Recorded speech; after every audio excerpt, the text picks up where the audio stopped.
Good afternoon to everyone present here with us today. This is Shreyan from IGCP, today's moderator.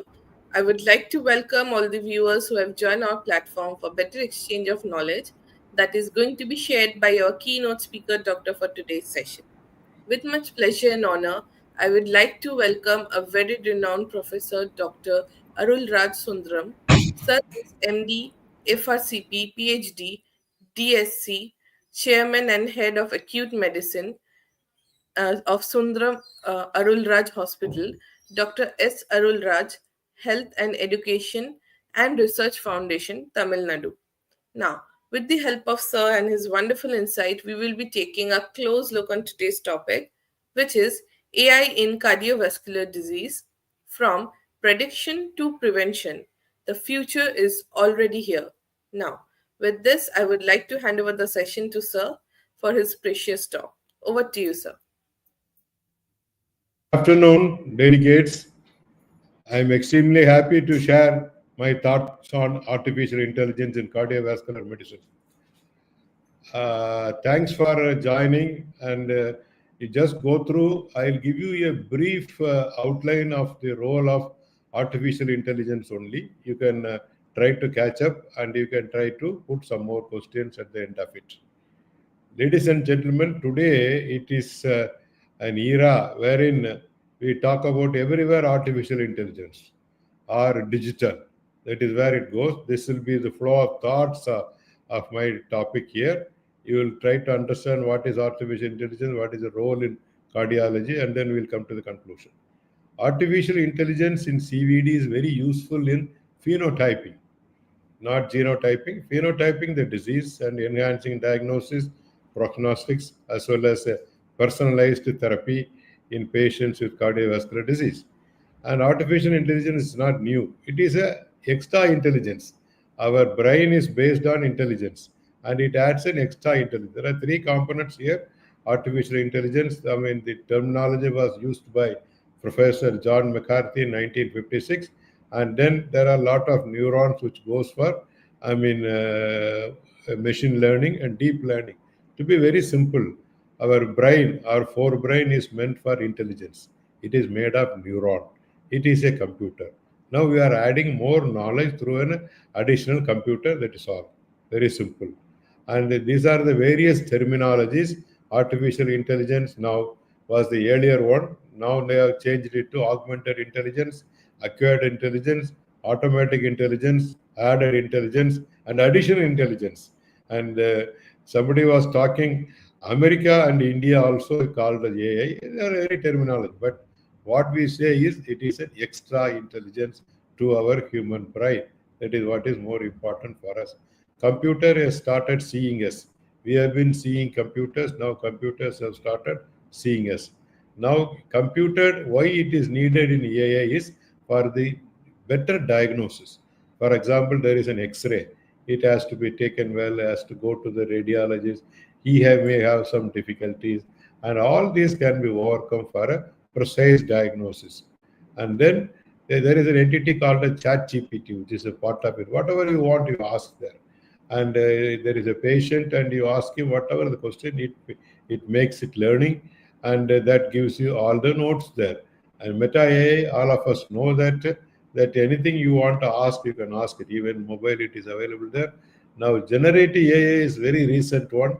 It is doing a lot of research, and many drug development, many product developments are going on, and it is going to be the future of artificial intelligence. There is a difference between physician and artificial intelligence. Medical profession, all of us know, it's a memory-dependent profession. An 8-year-old doctor might have seen 2 lakh patient, 200,000 in his entire career. Whereas here, a deep learning, artificial intelligence, and within about minutes, millions of these archived cases can be done. That is the capacity, that is the speed with which artificial intelligence works. AI in healthcare, all of us know, consultation and remote monitoring and prediction of complications. And this is transforming healthcare because, as I say, one is a diagnosis. Second is prediction. When a patient comes to you with fever, we always know that it can have some internal problems also. That is what is called complications. And this is a brain of the doctor is predicting. Now here machine is predicting. It aims, it supports the clinician. It has now grown well in diabetes and cardiovascular disease. And in non-communicable disease, there is a excellent role for it by using wearable technologies. Now in cardiology, we have got a role in therapeutics and diagnostics. On diagnostic side, whatever you want, you can put it. Therapeutic side, treatment of dysrhythmias, or either it is brady or tachy, hypertension, hypotension, cardiac failure, CAD, and prediction of outcome. Which myocardial infarction patient will die? Will go for cardiac arrest? Will go for an arrhythmia? We'll be able to say that. That is very important here. Now, this is sorry, it's a video. It's not coming. I don't know. This is echocardiography, and here, I mean, you are able to apply an artificial intelligence and measure the muscle as well as the cavity sizes as well as the thinking. Now, uh, uh, now we all know that selfie is the most common thing that we see every day. And in this selfie, now we will be able to measure a hypertension here. That is the importance of it. This is the on the diagnostic side. Now AI enabled stethoscope, tubeless, tubeless stethoscopes are available. Tubeless stethoscopes are available. Now digital stethoscopes have come without any tubes available today. Doctors are getting it and using it. And AI in the diagnosis of tele ECG, long longer news. We do it in our institution for nearly about 10 years. And here, I was in Singapore. There was a conference on AI, and in ECG, they'll give you a small machine. You will have to hold it, and when you do that, you will be getting your, ECG. As you see here, you will be able to do that. It has become very easy now. Now, there is a, by AI, an ECG can predict whether the patient in an ICU will go for hyperkalemia prediction. You will have to take a blood sample, send to laboratory, and come here. You put in from the ECG itself, you will get a information. This patient is likely to go for hyperkalemia. Be very very careful. And an ECG can make a diagnosis of arrhythmia. Earlier he could have developed an AF and a stroke. Now it will be in sinus rhythm. But by applying AI, we will be able to detect it. And instead of a 12 lead ECG, we can have a 3 lead ECG. With AI, which has been well proved here. Now there was a news about 4 5 days ago in the media. AI-enabled ECGs help to improve heart attack at middle of the night. Only youngsters are there in ICU and emergency room. They may not be able to detect whether the patient has got a myocardial infarction or not. If they miss it, we are missing the patient. Whereas if you put that ECG to an AI reading, it will clearly say whether it is myocardial infarction or not. They will be able to proceed with the right line of treatment. And there is a voice recognition of atrial fibrillation. As the patient talks to you, you will be able to recognize and atrial fibrillation.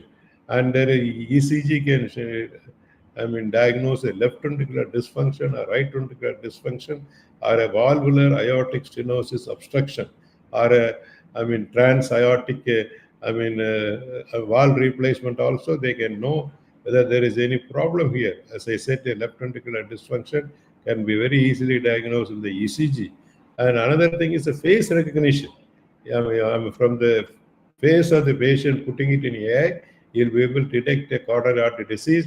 By the facial photo. Only. This is the facial photo. We are able to say whether the patient has got a coronary artery disease or not. And a voice recording can also say whether the patient has got a coronary artery disease or have got a dysrhythmia. There is a retivascular disease. You try to see the retina, see the vessels there. From there, we will be able to say whether the patient has got a coronary artery disease, because retina has also got vessels that can go for an atherosclerosis as an obstruction. They will be able to guide us to detect coronary artery disease. Now this is a recent information from the, by putting the AI, we will be able to detect the retinal vascular disease. It's a media news here.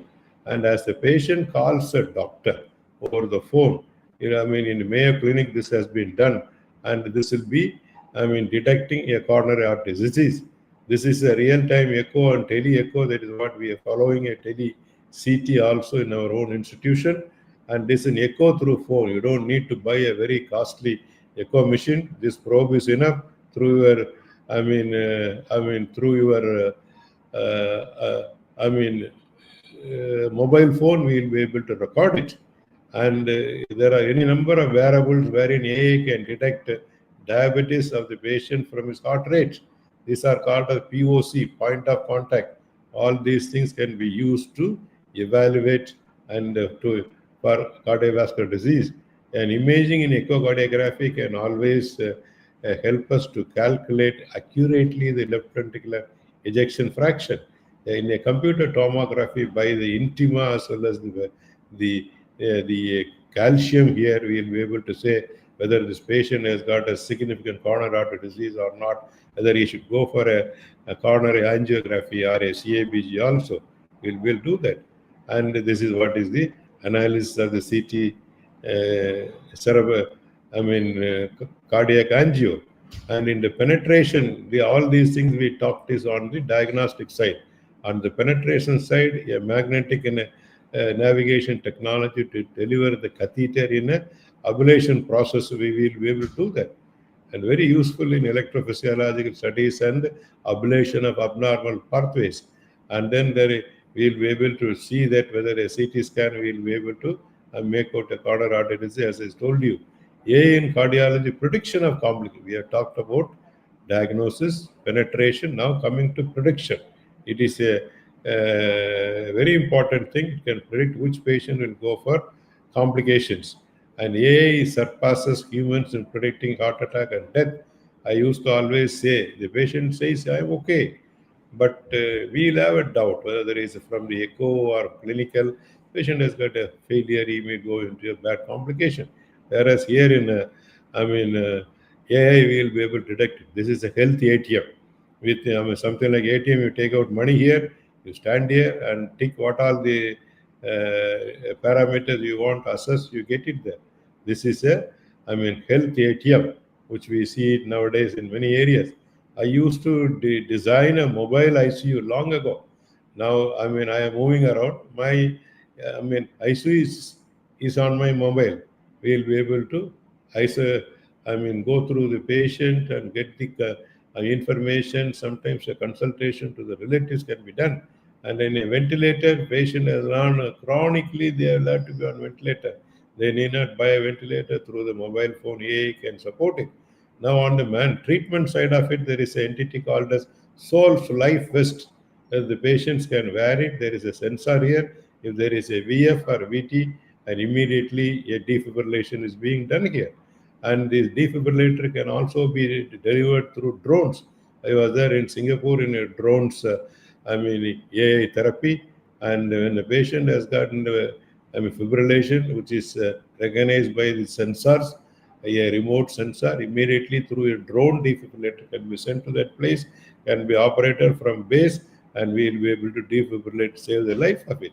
This is on the management side of it today. Doctor sits in some other part of the world or our country, and we will be able to do that. There are any number of biosensors. That is, you should get the fact, You can put it here or over the chest, anywhere, right from many wearable devices are there. You can know the blood pressure, you can know the rhythm. All these parameters can be. This is a small patch which can tell you whether you have got a patient has got hypertension or not. And then this is for a left ventricular failure. For the left ventricular failure, the pulmonary, the waterlogging can be detected, or pulmonary artery pressure can be detected early, and they can tell whether this patient will go for a pulmonary edema, so that we can prevent it. It doesn't go in. Now this Apple Watch has got a, FDA approval. It can detect atrial fibrillation. From there, the diabetes status also. A wearable cardiac echo is also available, which you can wear it, and 24 hours you can detect the echo for the patients. Not only in acute coronary syndromes, in chronic conditions also, AI is very useful in making a diagnosis. And then they are coming to the prediction in hospital, as well as distance also, we'll be able to detect as well as suggest this patient will go for a fatal arrhythmia or a cardiac failure or a sudden unexplained, cardiac arrest. Uh, and this long term that when the patient is discharged, we'll be able to, whether there is an anticoagulant, any bleeding risk can always be done there. Artificial intelligence always assists in making clinical decision supports also, and it goes very fast. And that is why there is a question whether physicians may be replaced by artificial intelligence. At the end of it, we'll see what it is. And recently in Japan, ICT-based management of the blood pressure has also been introduced. Now, to be very precise for AI in the application of cardiology, it is precision, very narrow range, penetrates deep, and then prediction and personalization. Today, personal medicine is the order of the day. We will be able to personalize. One drug may fit in for a fellow, another drug may not fit in for him. Now we can say which will be fitting for him at what level. And the future is our, digital intervention. Now, very useful in the, research also by data collections, and then we'll be there.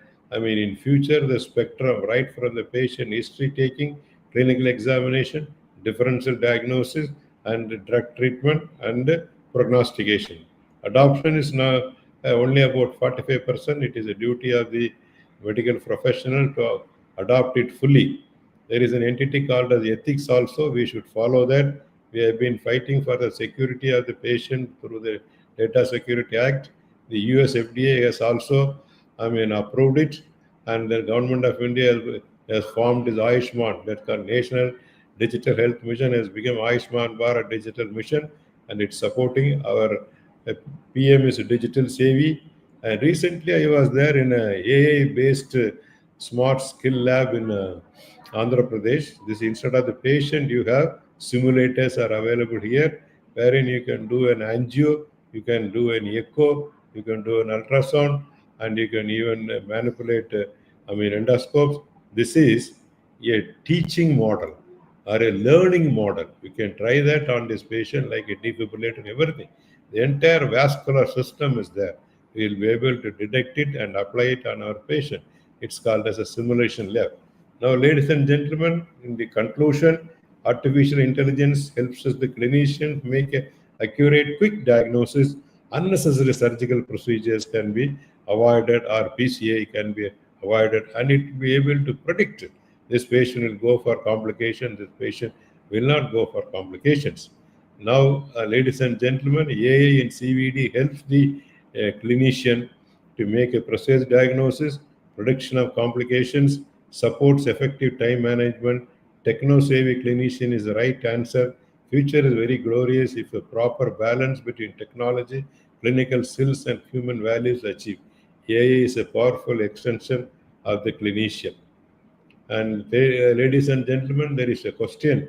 AI will replace the clinician, but now you could have understood AI will only support the clinical knowledge of the clinician, not replacing it.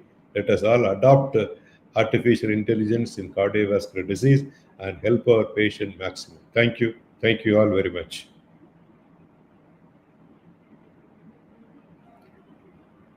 Thank you so much, sir, for this wonderful presentation of yours. We did receive some question from our audience. If you'd like to take that up. Yes. Yeah. So the first question is, how frequently should we screen overweight or obese patient for hypertension and pre-diabetes in primary care? See, ideally, when the patient is a known diabetic or you have fixed him as a diabetes or hypertension, he has to be once in 30 days followed up. Suppose you want to screen whether he has it or does not have it, I will say for youth on their birthday, every year it has to be done. People above 50, it should be done at least once in 3 months. That's the best way not to miss it. Thank you, sir. Next up, we have how do you manage the common scenario of BP control at home but not in clinic? White coat versus marks hypertension. These are all names. See, white coat hypertension is you sit in the doctor's chamber, you are anxious. your blood pressure is little high. Wherever it is, it has to be monitored. You ask him to take rest for 3 minutes or 6 minutes, 10 minutes, have a cup of coffee, check the BP, it will be okay. Always when it is raised, it has to be kept under control. If it is coming and going, always try to put cardio selective beta blocker like carvedilol that will control the blood pressure very well. BP once detected, it is detected. It comes and goes. It is always situational, which we should not miss. So this one last question. It is, what are the pitfall of aggressive weight loss in under control hypertension diabetes? See, there is always a query. Suppose I suddenly lose my weight, something will come. Somebody says you will go for a ketosis, you will go for a joint pain. Nothing happens. A weight cannot be, suddenly, closed down over 1 week time or one fortnight. It is going to be a slow process only. Weekly maximum you lose 1 kilo. More than that, you don't lose. Even if you want, unless you do, even if you do a bariatric surgery, weight loss is going to take 6 months to 1 year. And that too, when you are continuing on the, restrictions. Therefore, a sudden weight loss by surgical excision of the fat, even that does not do any harm to the patient. It does only good. By losing the weight, your sugar comes down, fat comes down, BP comes down. You are able to be mobile. Very most important. Therefore, it is always helpful. These are all wrong informations put in. So that people don't lose their weight. Let them boldly lose their weight. Thank Okay. you so much, sir. Thank Thank you you, so madam. much for answering all our questions. Before concluding, sir, any take-home message from your end? See, take home message is, not exactly in cardiology, but with the reference to artificial intelligence. Artificial intelligence is accepted only by 40 to 42% of the doctors. They should take it fully. First let them start with a teleconsultation. They in COVID time we started that. Even now we always speak to the patient over phone. No, let it be a video call so that we are able to see the patient. Patient is able to see the doctor. It is number one. Number two, you try to maintain an electronic health record so that at the end of the day you will know how many patients you have seen. And thirdly, whenever there is a possibility of simple investigations like a radiology, an X-ray, and an ECG laboratory test, apply an artificial intelligence so that it comes quickly and accurately. Then, when you are in a bigger institution, you can go for a management, prognosis, all those things. We should, as medical professionals, adopt artificial intelligence. It is sure it will only strengthen our hands. And everybody feels if I adopt it, patients will go with that, they will leave me. No, they can't go. There is a judgment. In today's National Herald newspaper, 24th, you see that when there is an error, the punishable person is doctor, not AI. Therefore, doctor is still responsible. Doctor will continue to hold the responsibility of health of citizen. Thank you. Thank you all very much. Thank you so much, sir, for joining us today. It's a pleasure to have you here, sir. Thank you so much. Thank you, Ma.